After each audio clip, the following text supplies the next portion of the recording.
Hey everyone, welcome to another episode of Manthropology, the podcast that opens up conversations about the challenges men face and how they can navigate through some of the toughest experiences life has to offer. Today, we're joined by Jed Hyland, a clinical counselor and subject matter expert who specializes in working with first responders who have experienced trauma. As a first responder and a military veteran himself, Jed brings a unique perspective to the table.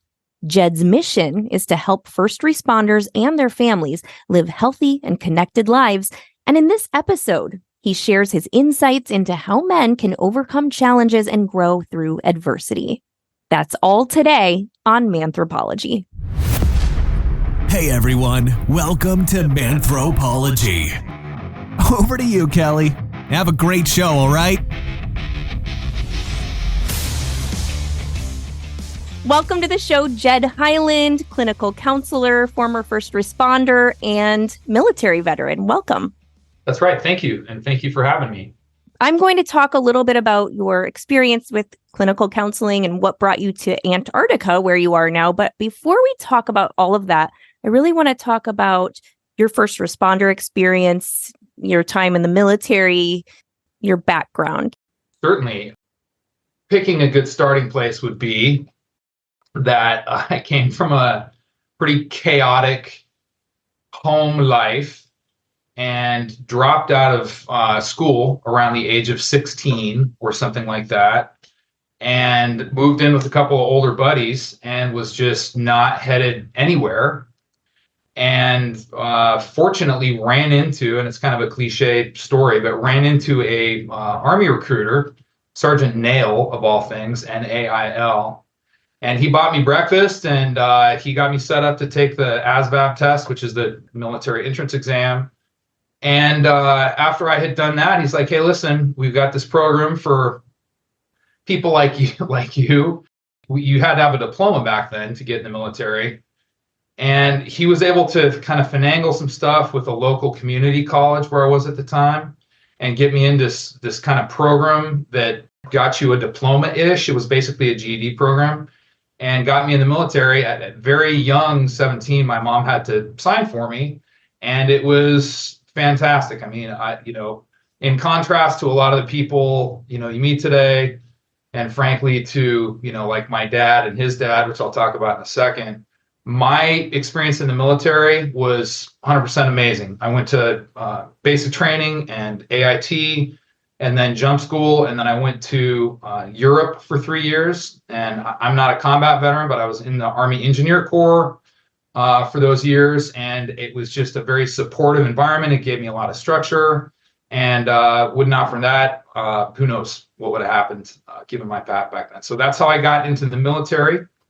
And, obviously that experience has informed the rest of my life. After I got out of the active military, I went and bounced around for a while, doing construction for a few years and kind of chipping away at a college degree, which I was never very interested in, especially at that point in my life. What were you studying in college?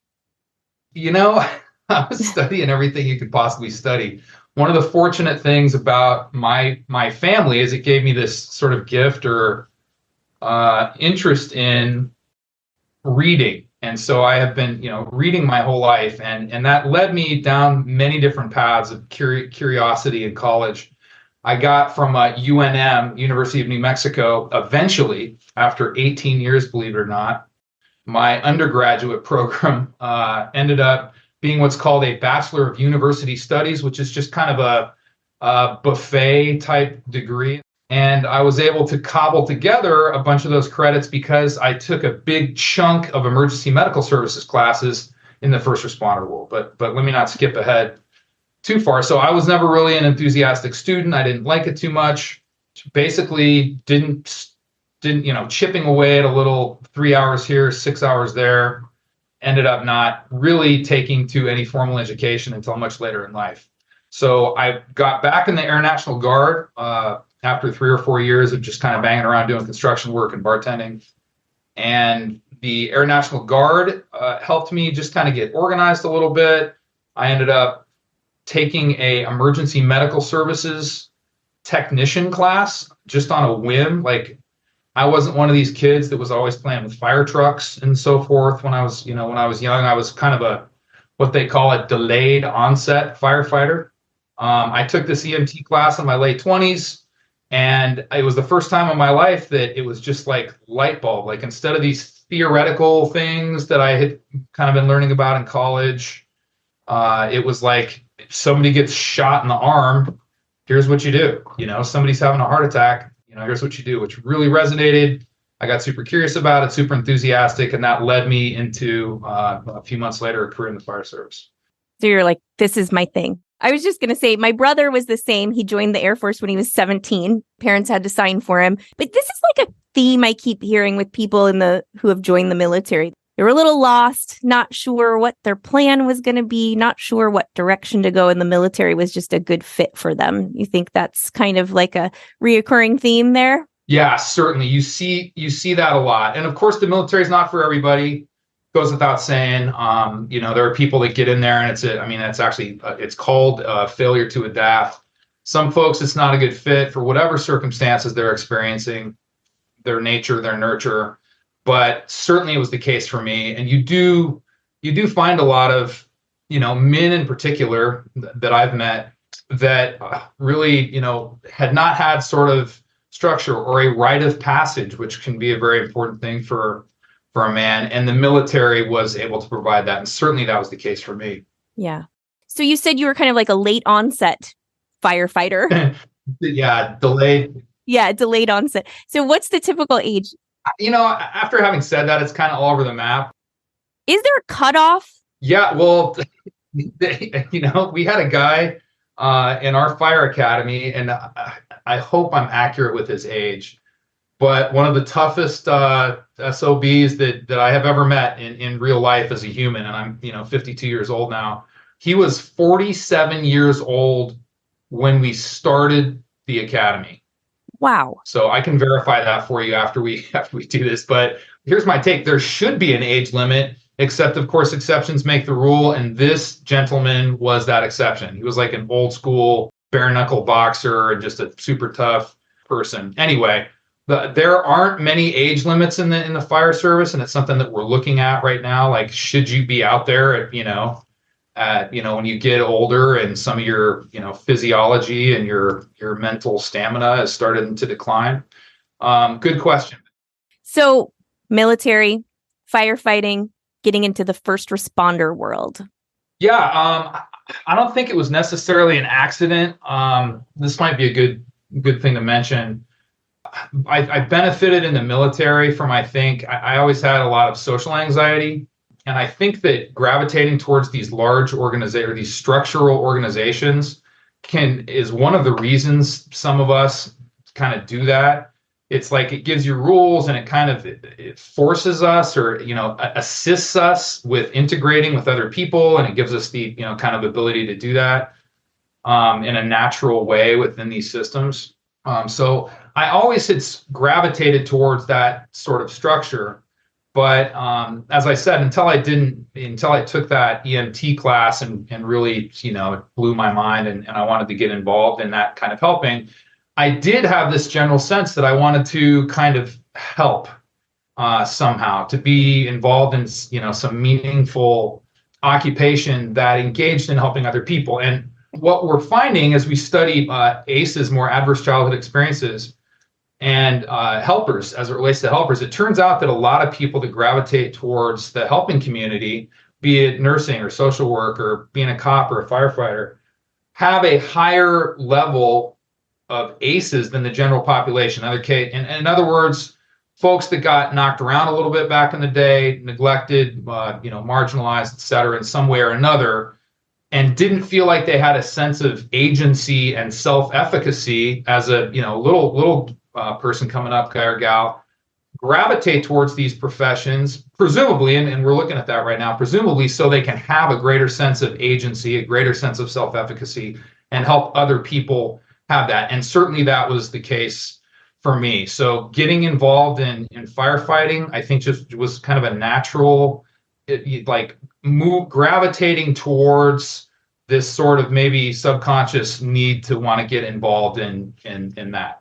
both having efficacy for myself and helping others with that. Does that make sense? Yes, it does. Also, I would be remiss not to say that maybe I read Ivanhoe at too impressionable an age and saw Backdraft, and it helped kind of push me in that direction. I mean, to me, it looked glamorous. I mean, there's so few, glamorous, dramatic, romantic. Manly, masculine. You get to be a hero every day. 100%.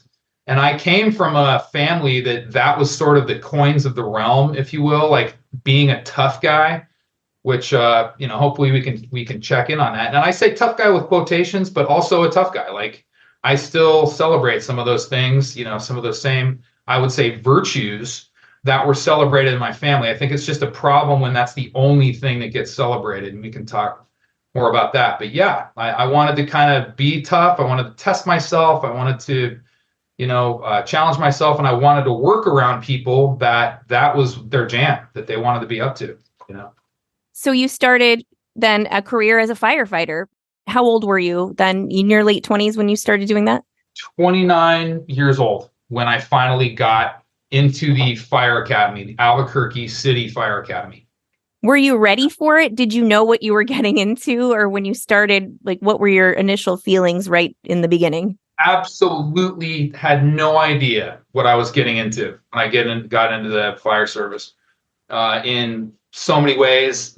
I think I did have I was ready for the paramilitary kind of vibe and cut hair and uniformity and doing some push-ups and so forth. But I have to say, and I can say this very easily, that the fire academy that I went through was much harder than jump school, U.S. Army Airborne School, my advanced individual training, and Army basic training. It was harder.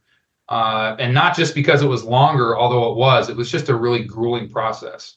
Wow, that surprises me. I had no idea. How long was it? How long does it last? My academy was either 16 or 17 weeks, around there. Don't hold me to that, but 4 months-ish. And, there are a couple of things about the fire service, and I don't mind saying this. Now that I'm not like in a fire service job, I can kind of, with love and affection and concern, talk about some of these things. That the fire service gets a lot of the sort of stick elements right that the military has been practicing for years and years, but it doesn't do the carrot part very well. Like in Army basic training, for instance, and they have this dialed in from doing it for a long time, that like they break you down. That's part of the thing. But then the whole thing, in hindsight, just looks like this building process. Whereas my fire academy, and there are many, by the way, not to throw, my city and this badass fire department I worked for under the bus, but a lot of it's metro fire departments, really, it's just a beatdown. The whole process is just a beatdown. It doesn't really look like team building. They're not trying to support. There's no perception that it's a building up process. They're just kind of stacking skills on you that then you go out into the field and start doing first response, and you start putting some of those things together. Okay.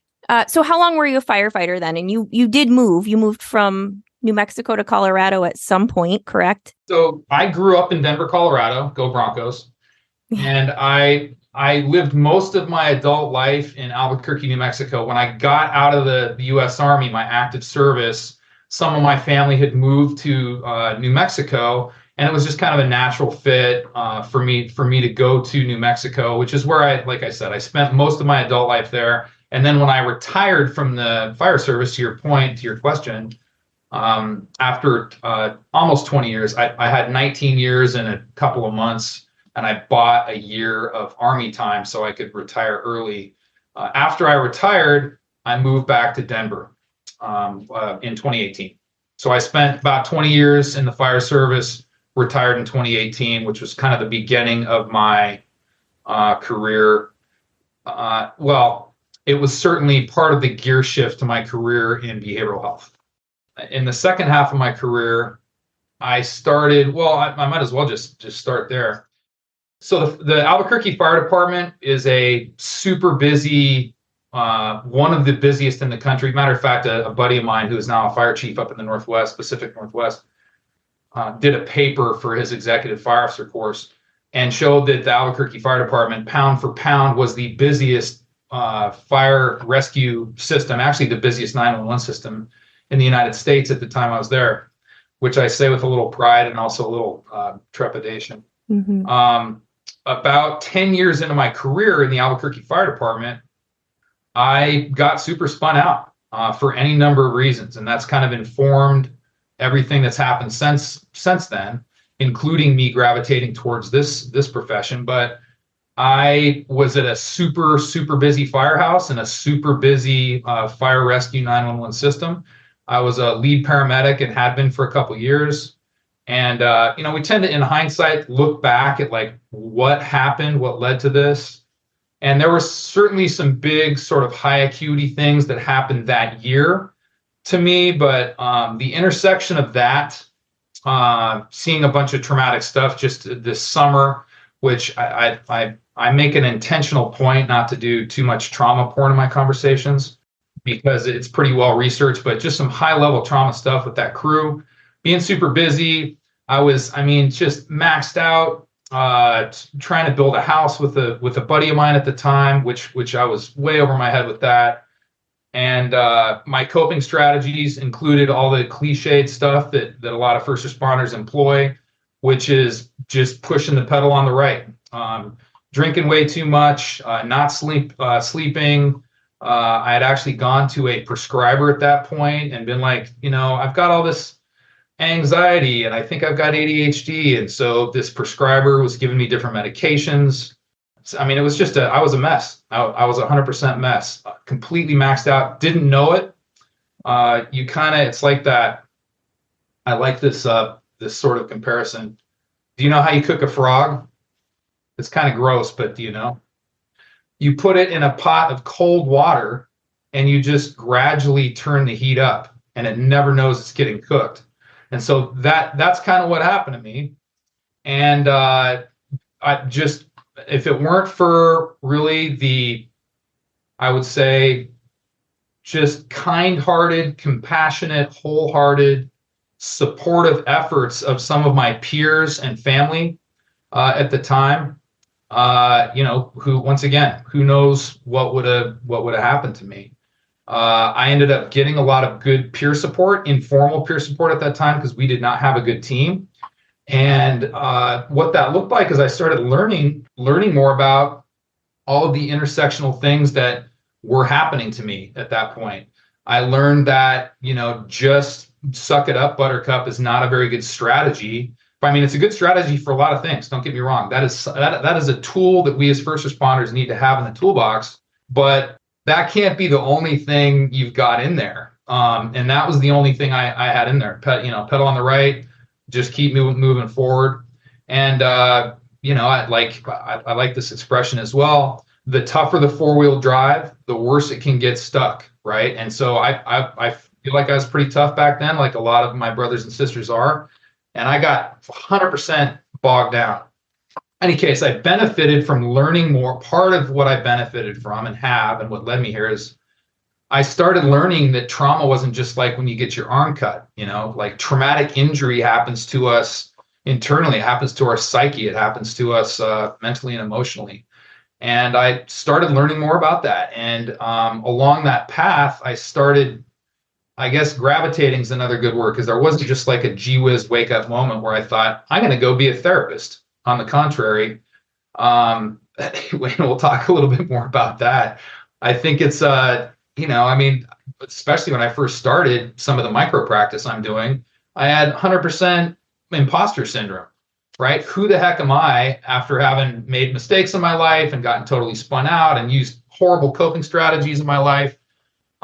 Still evolving, all these human dimensions. Who am I to presume to go poke my big Irish head into somebody else's life and try and help them, map some things out? Probably the perfect person because you know all the stuff that they're going through. Yes. So yes, certainly that adds to some, I think, credibility and competence. But there's some blind spots there too. Here's one thing I have going for me is I do see this as a life learning project. Like just like in the fire service, we try and steer clear of people that think that they know it all.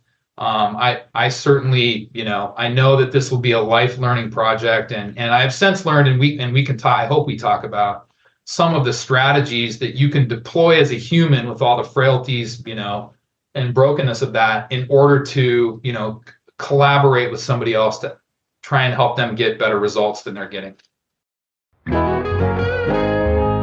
Let's take a moment to hear from our sponsors. And now, back to the show. You mentioned this a little bit, the role of supportive family and friends. How important is that for anyone who's going through a mental health issue, but especially first responders? Yeah, it's massive. And the first thing my brain jumps to is one of the things, certainly the thing that I did when I was the most spun out, is kind of isolate, whether that looks like that on the outside or not. And I think that lack of connectivity, and it's something that we certainly preach, my colleagues and I preach in the trauma realm a lot, that it's that very connectivity with your friends and family that can be one of the biggest predictors of wellness, of resilience, of quality of life measures. It cannot be stressed enough, the importance of connectivity, but there are a lot of barriers there. There are a lot of natural barriers for us as first responders. I would say, if I haven't said this yet, that what a cool name for your show, Manthropology. Thank right? you. That's really cool. Thank you. On the one hand, I really appreciate that we can have focused conversations about what's going on with men, and I think that's super vital. I think a lot of the stuff that we talk about, here today is universal. Trauma certainly is universal, distress. But I think it's good for us, if you will allow for me to talk about some of the archetypally male ways of sort of strategizing and some of what's going on there. That'd be great. One of the big things with our families, it's like the kind of person that would universally state and feel in their heart that they would trade their lives in a horrible death for a stranger is a unique person. And I'm not describing this just to men. I mean, I've worked with just amazing women. Yep. I would even say like probably one of the most superior humans and firefighters I ever met. Unfortunately, had to leave her career early to have a massive medical procedure. But certainly, women, can do this job well, and in some ways better than men. But I think it would be cool for us to talk archetypal male. So one of the things about the archetypal male person who would show up to this world, train and equip themselves, and then get involved and get ready, and go out every day and do some of this stuff, they don't want to burden their family with what they're carrying around. And that can be tricky. That's a tricky lift, because it's hard to off gas, if that's what it's like. And if you can't off gas, or if you can't kind of have rated R, or NC-17 conversations with your spouse, who do you do that with? And then you think, well, maybe you sit around the kitchen table at the firehouse and you off gas that stuff. And to a degree that happens, but the kitchen table, in my experience, isn't this sort of vulnerable, touchy-feely, free zone for communication that a lot of people describe it as. Because they're all going through the same thing, right? Yeah, everybody's going through the same thing. And you say that. I'm glad you said that. The common experience as I see it, and for those of us, especially folks that are really starting to veer outside the lines of health and wellness, is that you kind of sit there at the table with your coffee cup, kind of shivering a little bit, and you're like, nobody's going to snap that there's a problem here. We do a very kind of a Facebook page, act as if kind of a thing, for any number of reasons. I mean, one of the things that jumps to mind is the fire service is a very wolf pack thing, and you don't want to be perceived as like this limping creature that can't hack it, can't handle the weight, can't take it. Meanwhile, now that I do this, micro practice work and actually get to talk to so many individuals that are involved, it's ironic. And I mean, it's not very funny to reflect on, like, 3 or 4 people around that table of 6 or 8 people are really on the struggle bus. They're just not saying anything. They don't feel like they can be vulnerable because for many things. I mean, the culture of the fire service, 100 years of tradition unimpeded by progress. Stigma around being weak. There's any number of things that, even though there's people having these common experiences, nobody can really say anything. You can't be vulnerable. So that makes the connectivity with, like, being able to off gas in our other relationships with our other identities as a dad, as a husband, as a wife, as a soccer coach, whatever, as a son, as a daughter. And that's another thing we do. Yeah, we tend to over-identify with the work. I mean, likely you have seen this firefighter walking down the street with, like, a firefighter hat, a Maltese cross tattoo, a firefighter hoodie, 16 firefighter bumper stickers on his F-250. I don't laugh at that guy. I've been that guy a little bit, although I do have a hard rule of 1 item of fire representation at a time. Do you have any tattoos? Yeah, I do have a tattoo, but it's not fire-based. Got it. Yeah, no, the family friends connectivity is amazing. I can say in my life that I had the benefit of a friend, a brother really of mine, who I started the academy with, and who's still a friend 30 years later. And frankly, several people that I came through that helped support me during that super tricky time in the really the center of my career, that that are relationships that I hope other people have, but I suspect, just due to some of the I hate to use low-hanging fruit, but like the trauma bonding that happens among our community, those relationships are very unique. But there are a bunch of challenges there. Like, how do you show up and be vulnerable when what we're doing is kind of conditioning you and paying you to be invulnerable? Be that tough guy thing again. That's right. But we were talking about the importance of a support system of family and friends, but at the same time, the stuff that you guys are going through out there makes it a little hard on a relationship. Do you bring home some of the stuff from work? Does it come into your home life and your relationships? Yeah, I think it's interesting that people have this presumption that there's a way to, turn the business on and turn it off. We say sort of donning and doffing. If you don't know what the word doff means, it means to take off, like our gear. Donning and doffing this emotional armor that we have, which is essential for the work. Like in our work, in the first responder work, you have to be able to compartmentalize. You can't just go from call to call to call like some of these people are doing out there right now. We're running.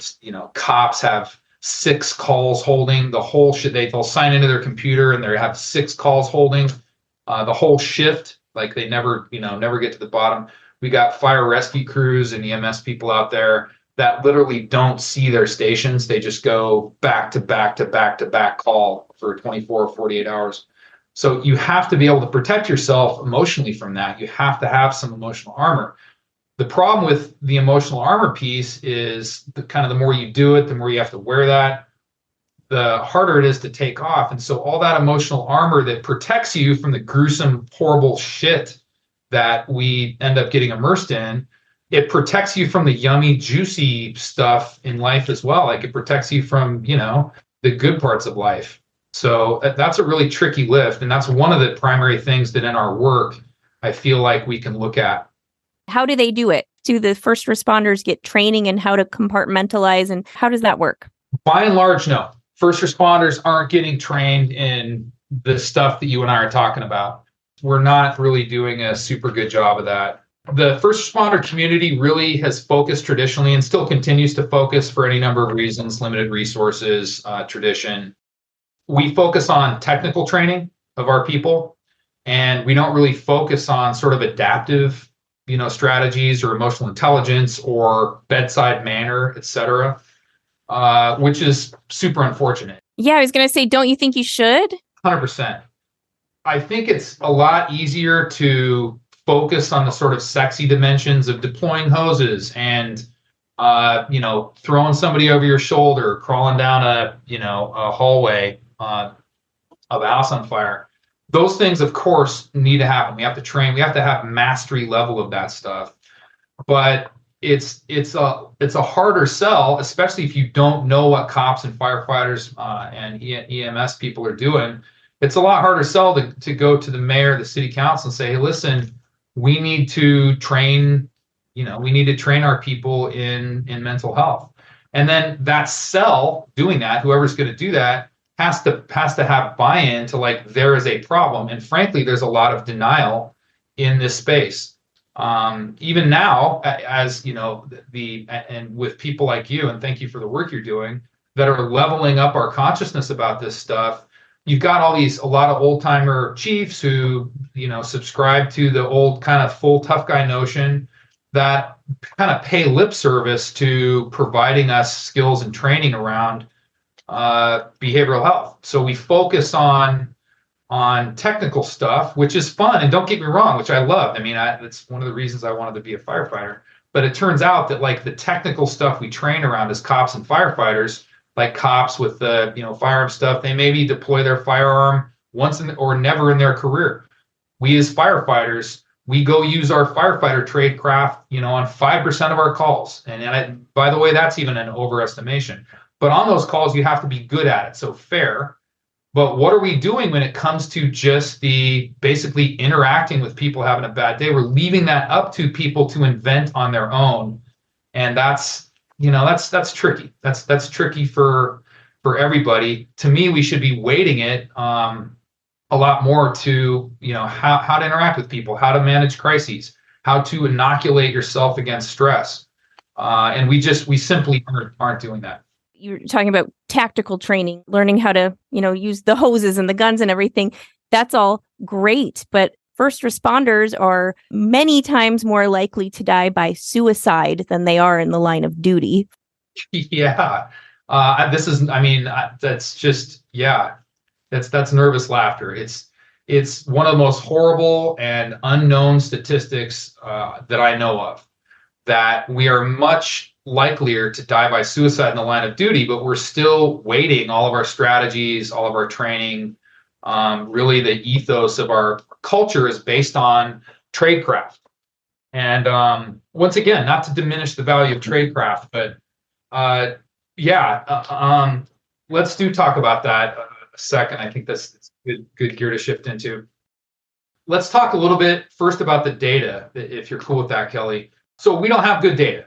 Some of the more robust information, and to give kudos to, like, the Firefighter Behavioral Health Trust, the gentleman that runs that has been for a long time trying to wrap his or their, it's a big organization now, their arms around what's actually happening out there. We know, cops, firefighters, anecdotally, that we're just losing people to suicide. I mean, fortunately in my career in the Albuquerque Fire Department, as I said, a very busy system, we didn't have a line of duty death there during my career. Some crazy near misses that angels were on scene, but fortunately no line of duties while I was there. We had maybe, and I'm just throwing a number out there because I've never really tried to do this before, but we had 2 or 3 every 3 or 4 years suicides of either active members, retirees, or associated people in our metro area. And so those are the ones that you know about. So we know that this is going on, and it's the same thing for the cops. Thing about the data is men tend to underreport everything. Men tend to underreport depression, anxiety, etc. Men just tend to underreport, period. That goes for so-called medical issues too. I tend to not try and extricate medical from mental anymore. So men tend to underreport. So first responders as a body tend to underreport too in the culture. Once again, it's tough guy stuff that we've talked about.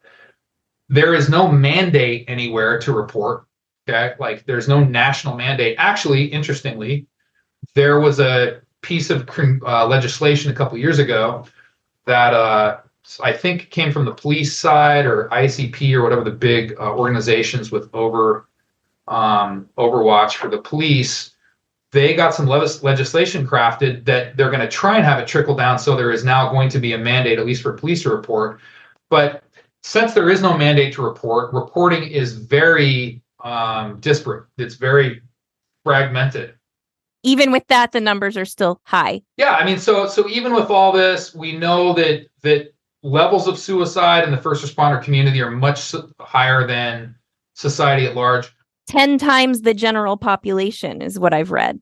Is that right? Mm-hmm. Yeah. And 7% of all first responders have had a suicide attempt at some point in their life. That's a lot.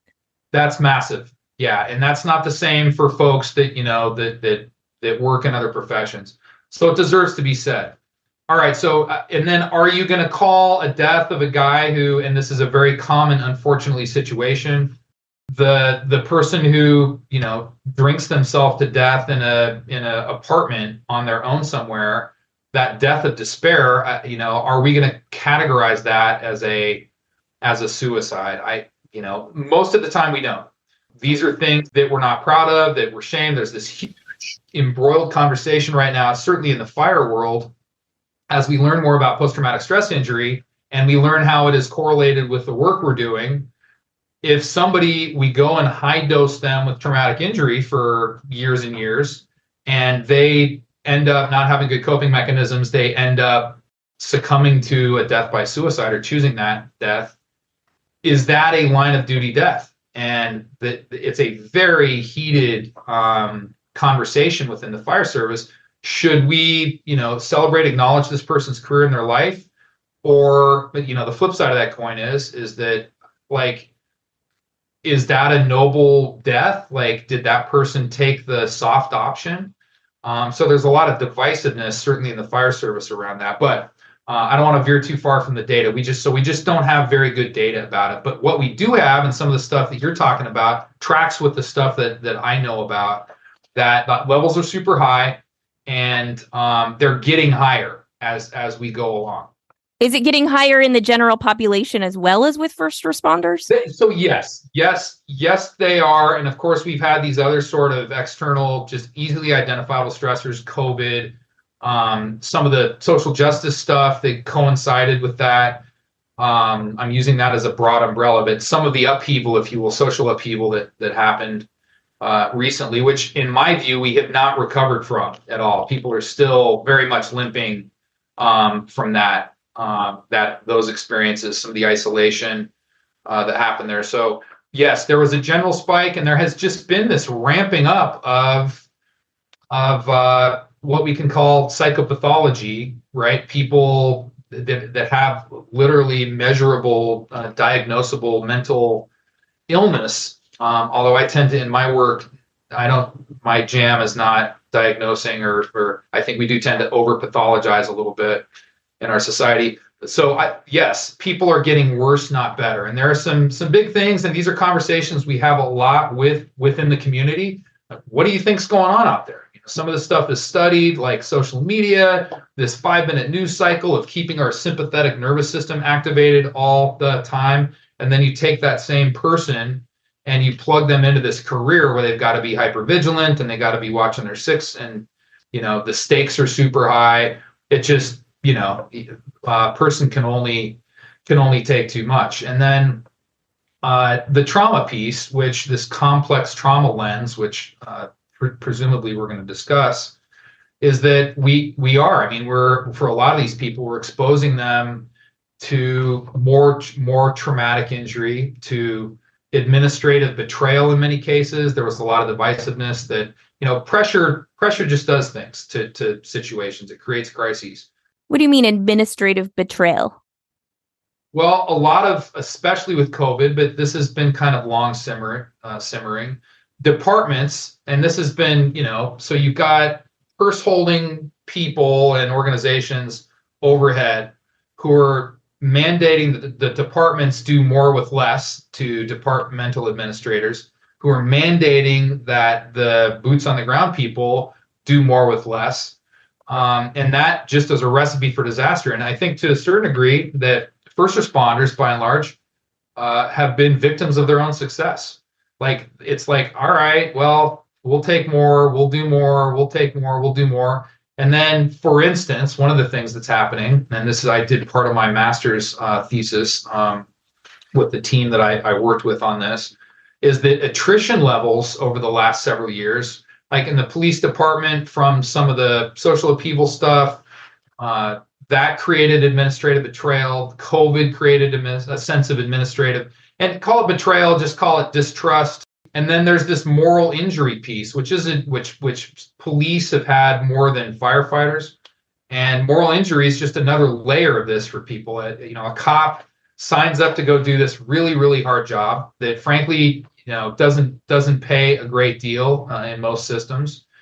And they go through a bunch of training. They expose themselves to a bunch of legal, liability. And they go out there and they work 24/7 in this brutal environment, which is more brutal than just about any job you can think of, unless you've been a combat vet, which many of them are. And not only are they not appreciated for that work of standing out there and at night and in the rain and trying to do their best with all these broken systems overhead that we ascribe blame to them for. Not only that, but not only do we not celebrate them, we vilify them. So, and of course there's bad cops out there, that's a different conversation, but just the injury of that, like, I showed up to help, and then having people be like, you suck, is just a weird thing to put on another human being. When I came to this work, I didn't, picture myself as a clinician, and sometimes still don't on my more reflective days, but I came here, I gravitated here because I hoped and expected to be working with organizations to have conversations just like the one you and I are having, Kelly. So I don't know, other than some general observations about some of the things that haven't worked, there is a bunch of precedent out there about how you generate culture change.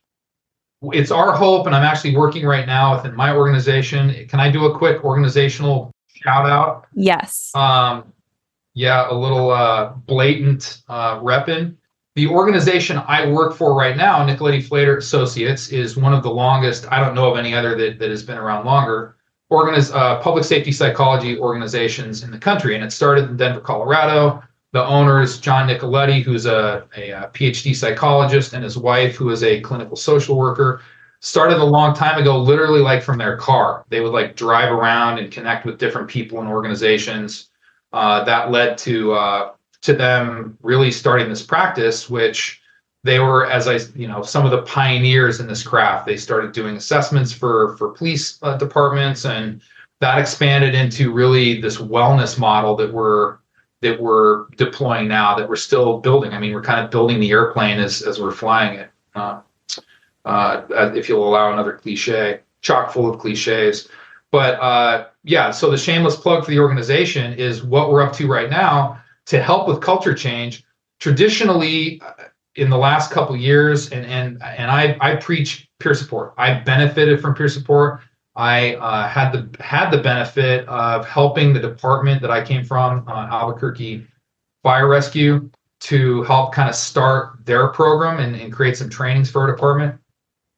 We have tried to sort of jam the wellness behavioral health conversation through the access point of peer support groups, right? Which is good, and peer support groups are fantastic, supporting our peers. As I said, I'm a believer, having benefited myself. But that to me is kind of in a way preaching to the converted, right? People that are going to show up for a peer support program are already kind of in the conversation a little bit, and like kind of okay with maybe there's some other strategies I could use, a little more receptive. Whereas I want to have conversations with the guy, the like really resistant, closed off dude up on the couch. The one who's withdrawing and not seeking out the peer support. Exactly. Who's like deploying that tough guy, stuff that really can get us boxed in if it's overused and not deployed in a healthy way. And the way to do that is, rather than try and go through this eye of the peer support programs, what we envision, I'm working right now, some of my teammates at Nicoletti-Flater, Susie Zavala, who's actually, she's currently a firefighter and also a clinical social worker. We came to the organization at the same time. We're envisioning trying to, to foster culture change and support our people better through like mentoring, which is so badass in so many ways. It gets everybody involved, the mentor as a mentee.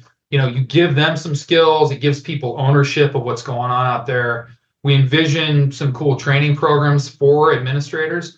We want to be able to go help administrators, like tell legislative bodies what you just were talking about, Kelly. Like, our people are dying of suicide, y'all. And yes, it would be nice for us as a police department to have a new Bearcat or whatever cool tactical stuff. But can we start getting some resources plugged in to taking care of our people, not only when they're working, but when they retire? How do we take care of their families? How do we take care of, that's another thing we like to do is like involve families. How can we train families and bring them in? Do outreach programs to families. There's many different ways that we can plug into this culture change. And rather than having this reactive model, and humans are reactive, I get it, and it's in our name, like first responder. But how do we kind of turn this telescope around from this reactive model to a more proactive, wellness-based strategy? And we're involved in that right now. Are you getting feedback from people who are in the line of duty, the firefighters, the police officers? Do they want this? Are they asking for this and not getting it? Or is it a conversation they're even really having right now? Or are they just sucking it up and dealing with it? So all of the options that you just laid out before me, I would have to say like all the above. That's what's tricky is that, and I can speak the same thing for me. It was my personal experience. You don't know you're, spun out until you're spun out. You feel like I can hack it. Like, needing additional resources is for those other guys and gals. So we have those people that are just sort of still, haven't. And by the way, there are people that granted that make it through their whole career and that it looks like they really do have healthy coping strategies. They can mix out their identities so they're not just a cop or a firefighter all the time. But in my experience, especially now with this lens as a clinician, those people are pretty rare. There are unicorns out there. So you have people who are interested, who do have buy-in.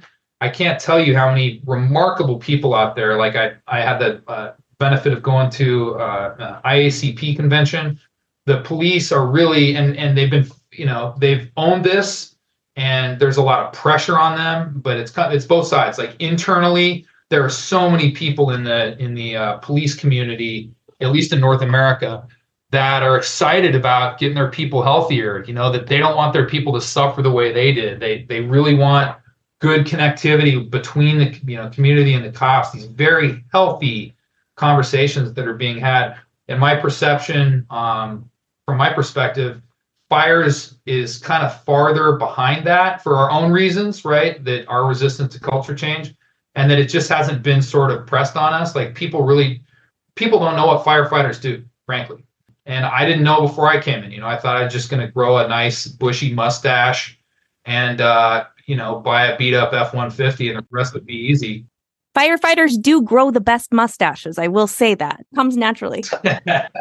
There are some good ones out there for sure. But most of what firefighting is now isn't firefighting. It's really low grade social work. And, you've got these high acuity events, which you got to go to, but it's more this kind of death by 1,000 cuts from a traumatic exposure point of view than it is, these big high acuity events. But of course, those are sprinkled in as well. So you have this chronic exposure to all these conditions, and then this high acuity thing happening at the same time. I was wondering what you're seeing with the different generations, the older generation, the, stoic, tough guy, with the younger generation of firefighters and first responders coming in. I know the communication styles are a lot different. How does that affect the first responder landscape and workplace? Such a good question. Let me start by saying these young whippersnappers and their loud rock music, they need to really, I think that the intergenerational finger pointing that we have going on out there can be super counterproductive. I think that and I hope I can include myself in this generation, although I see myself as a little bit of a tweener. I very much subscribe, both personally and in my work, to that stoical perspective. I think there's a lot of wisdom from the ancients. A lot of the stuff that we talk about, we can benefit from the sort of older perspective. Toughness has got to be there in this work, and that we can't throw that away. It has to be there. However, I think that we old timers, and certainly I'm trying to learn this as I go along, can benefit from the younger generation has access to more freaking strategies than the suck it up buttercup. They do know how to communicate a little bit better. They can say what they need when they need it. They know how to articulate their freaking feelings. And even guys my age, even if you say that statement, it will make them cringe. But being able to vent and off gas in a healthy way, so you're not just holding that beach ball of emotion and stress under the water for 20 years until you explode. The younger generation has some cool strategies for that we can benefit from. So I very much see this as I do in a crew, as I do in a station, as I do in a department, as I do in a as first responders behind the badge. I think a collaboration is the way that we do this. Yeah, happy medium. I think they're afraid of showing signs of weakness with all of that, talking about their feelings and stuff. But I really think that's actually being able to be vulnerable and get those feelings out is actually strength, I think. So totally. I love this expression, Kelly. Have you ever heard this expression that vulnerability looks like courage in others, but it feels like weakness in me? Yep. I've certainly felt that. Like when I see somebody up on stage or something, like relating a cool, super vulnerable story, I'm like, that freaking person is a badass. And then when it's me, about to, be vulnerable, I'm like, I feel super weak. I guess that's the thing. But yeah, you're right. It's really scary. Yeah, it's scary. Yeah. How do you build trust in the first responder community to get them to open up about this, you as a counselor? That's a key, right? And I imagine that'll be a life project, but I have at least thus far benefited from the credibility of having been there, and there's some well-researched strategies for generating trust, but I think you can throw some of those studies out the window when you just look at what generates trust in all your relationships, which is showing up and being who you are, not trying to affect some other, person, showing up. And in my practice, the way that I show up and frankly, my theoretical foundation, strengths-based kind of a humanist perspective, it's about, not pretending like you're Gandalf or something, that you have all the answers. It's about, collaborating with somebody. And I think people can tell right away in a meeting or two how you're showing up. What is well-researched is the single biggest predictor of efficacy in a helping relationship, at least for behavioral healthcare providers, is the relationship itself. So, whether or not I'm a Harvard-trained psychiatrist or I just took a 2-week life coaching class, you have to be able to relate to the person. And I think having been a first responder, for many people, I can relate. Although, as I said, there's some blind spots there too.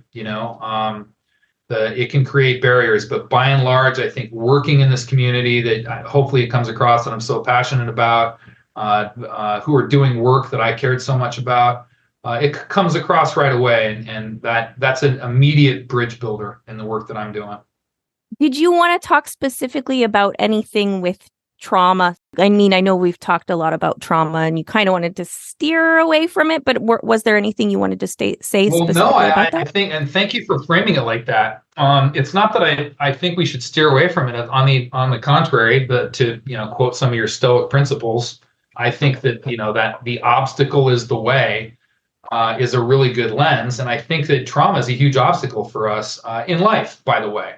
What I was saying there is that I think that we have really hyper-focused on this word trauma, that, capital T, small t trauma, and that really that this conversation is best held or often, by the way, there's a time for let's talk trauma, and certainly I love to geek out on geek out on that. I mean, it's vital for what we're doing. And the work that I do, we're that's our focus, is best practices in trauma, post-traumatic growth.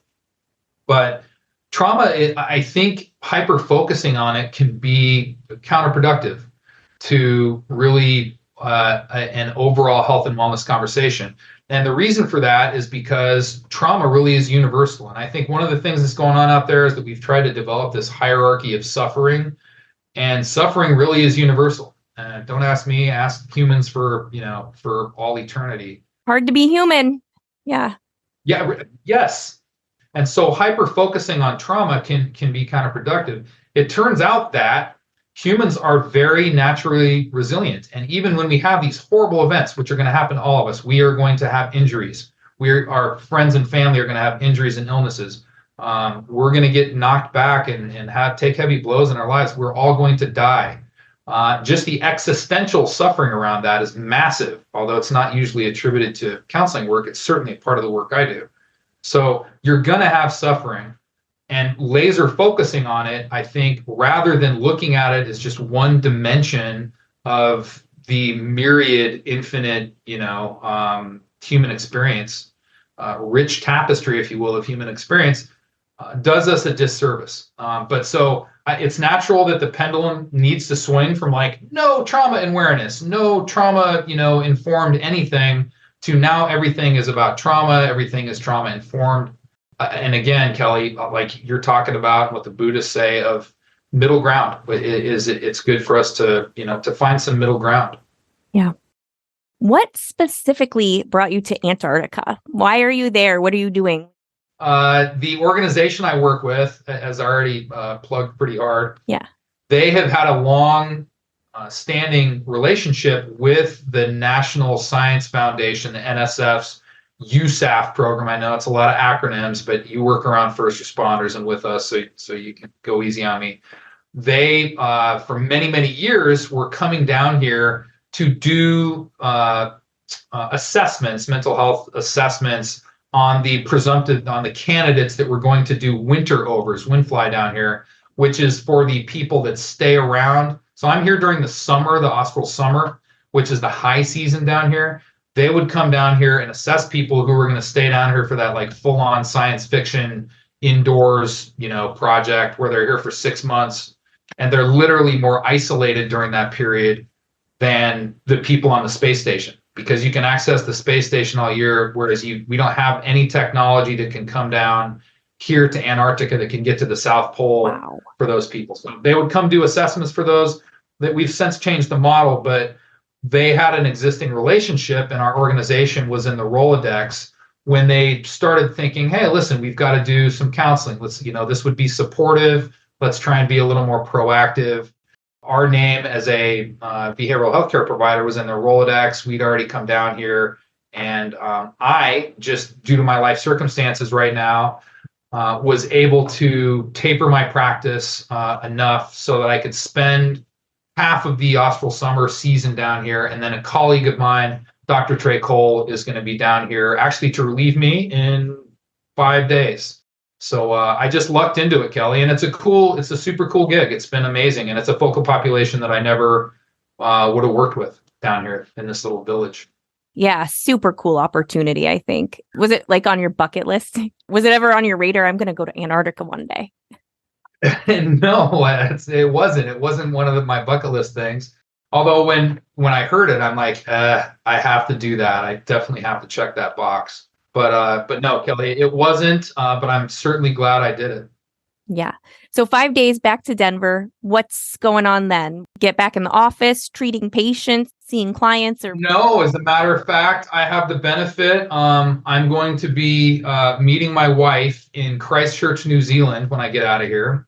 Wow. And we're going to go do a 2-week lap, a 2-week loop of the South Island of New Zealand, which I'm very much looking forward to. There's no green here at all. So the first thing I'm going to do is have a 50-gallon vat filled with salad and roughage and go look at some green stuff. Yeah, that's awesome. All right. So what advice do you have for people who want to help in this situation help with first responders or even first responders who are hesitating to get help? What advice do you have for people listening? Well, first is just to kind of like learn about this stuff, right? One of the concepts that we didn't hit super hard in our conversation is post-traumatic growth. We have learned a great deal in the last 10, 20 years, both from neuroscience and from the consolidation of a lot of the evidence that we've already had, meta studies and so forth, that really there are some predictable things we can do to support people who have had traumatic injury, and educating yourself is one of those pieces. And then using your resources, right? I mean, a lot of people, and this is both for family, friends, and first responders, that really first responders, many of us would rather die of thirst, than, reach out for a drink. So we would die of thirst leaned up against a drinking fountain of resources. And there are a lot of resources out there.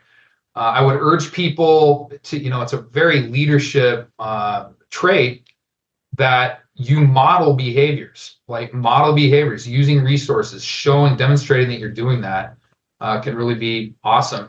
And then really trying to be inclusive, right? And make sure that you've got connectivity with your people, with your tribe, not just your responder tribe, but make sure you're, nurturing the relationships around you. We're always a resource. Clinicians are always a resource, although I don't think that counseling is necessarily a panacea. It can really provide a lot of perspective.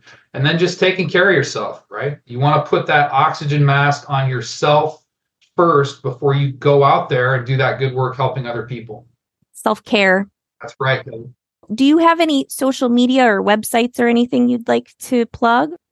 Yeah, interesting you would ask. The company I'm with, Nicoletti-Flater, we just did a whole systemic upgrade of our social media stuff. It's supposed to be coming out here by the beginning of this next year. Please look us up on all the usual platforms. We've got some good information coming out there, as well as some pictures and updates about what we're up to right now. We're super excited about. So look that up at Nicoletti-Flater Associates. Okay, I will put all of that in the show notes and link to it all so people can find out more about that. Thank you so much, Jed, for coming on the show. I really appreciate having you here. I love your insight as a first responder and a counselor. So much good information. Thank you so much. Kelli, thank you. It was a pleasure. Very much appreciate the work that you're doing, Kelli. Seriously. Hey guys, that was an awesome show. Manthropology is written, produced, and hosted by Kelli Brink. If you enjoyed today's episode, be sure to subscribe to our podcast and leave a 5-star rating and review. Your feedback helps us improve and reach more listeners like you. You can stay updated on all things Manthropology by following us on Instagram at ManthropologyPod. Questions? Email us at info@manthropologypod.com. Thanks again for listening, and we'll see you next week on Manthropology.